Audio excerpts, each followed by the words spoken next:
પગનો દુખાવો, ગોઠણનો દુખાવો, કમરનો દુખાવો, શરીરના બધા દુખાવા એક દિવસમાં ગાયબ.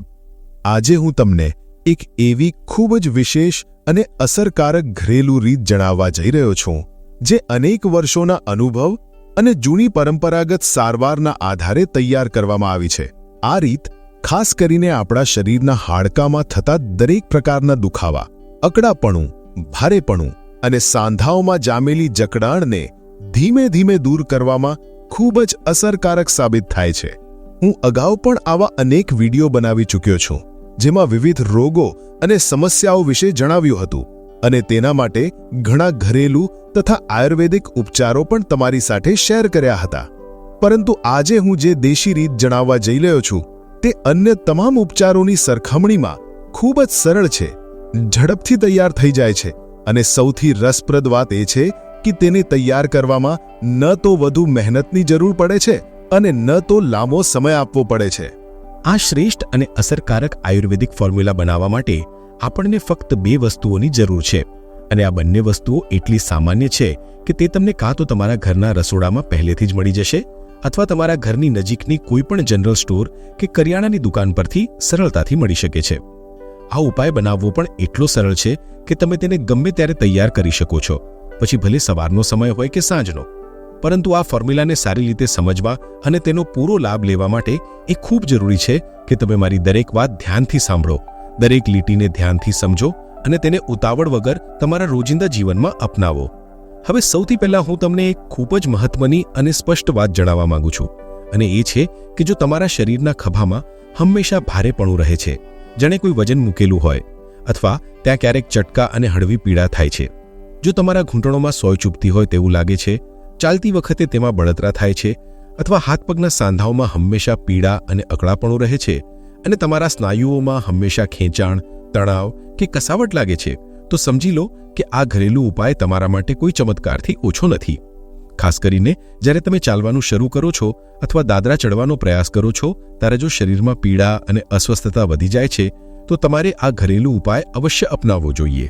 જુઓ, આપણા શરીરની અંદર જ્યારે પણ 2 અલગ અલગ હાડકાં એક જગ્યાએ મળે છે ત્યાં એક સાંધો બને છે અને તે સાંધાની જગ્યાએ એક નરમ પડ હોય છે જે ગાદીની જેમ કામ કરે છે.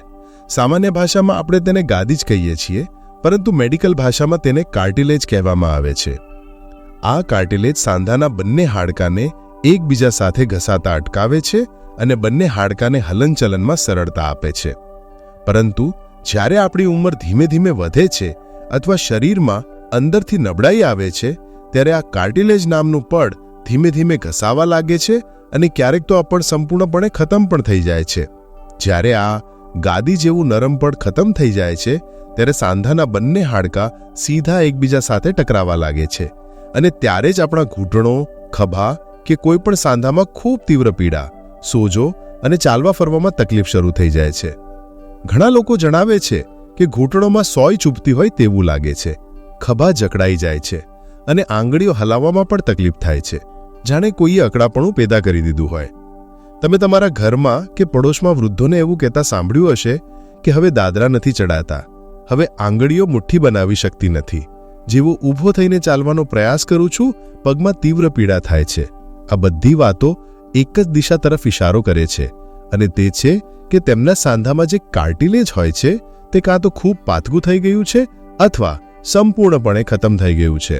હવે જે દેશી ઉપાય હું તમને જણાવવા જઈ રહ્યો છું તેની સૌથી ખાસ વાત એ છે કે તે શરીરની અંદર ફરીથી કાર્ટિલેજ બનવામાં મદદ કરે છે, જૂના ખરાબ થઈ ગયેલા સાંધાઓની સ્થિતિમાં સુધારો લાવે છે, હાડકામાં લચીલાપણું લાવે છે અને તેમને ફરીથી મજબૂત બનાવે છે.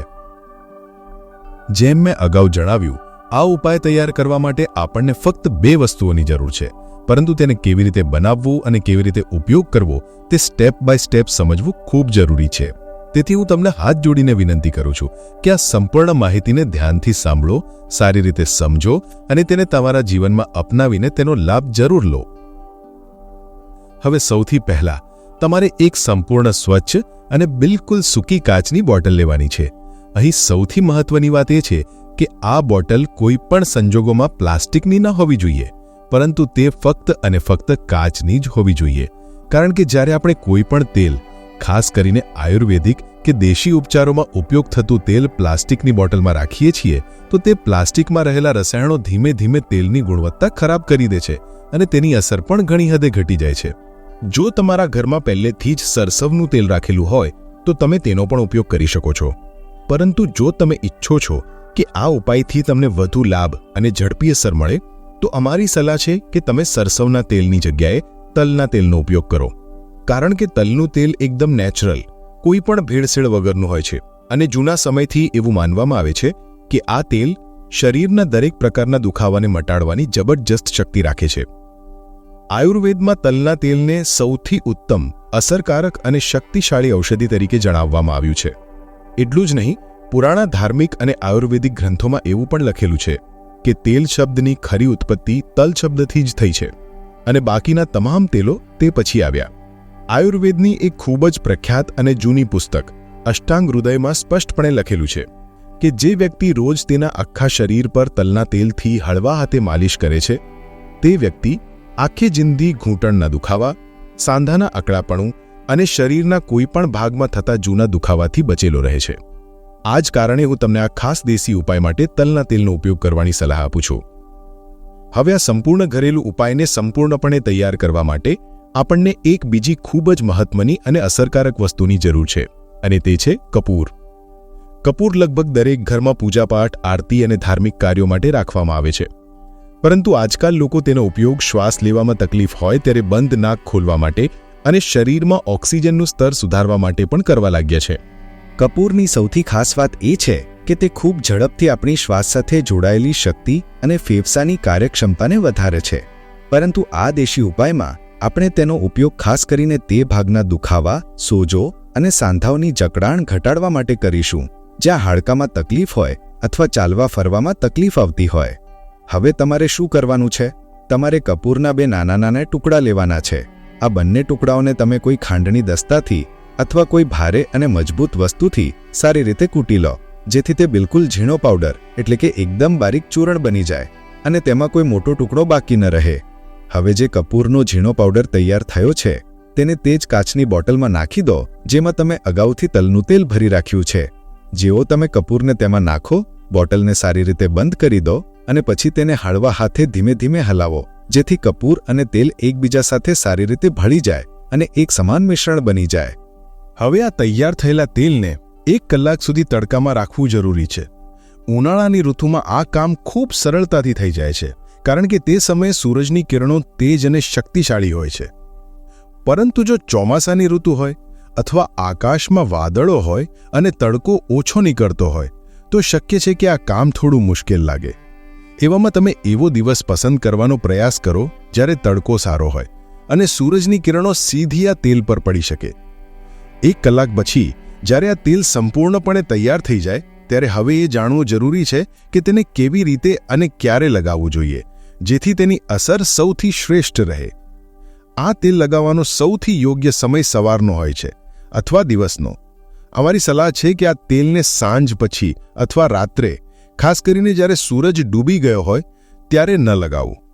હવે જ્યારે તમે આ તેલનો ઉપયોગ કરવા જાઓ છો તો સૌથી પહેલાં તમારી બંને હથેળીઓ પર આ તેલની સારી માત્રા લઈને તેને હળવા હાથે એકબીજા સાથે ઘસો જેથી હથેળીઓમાં થોડી ગરમી લાગવા લાગે.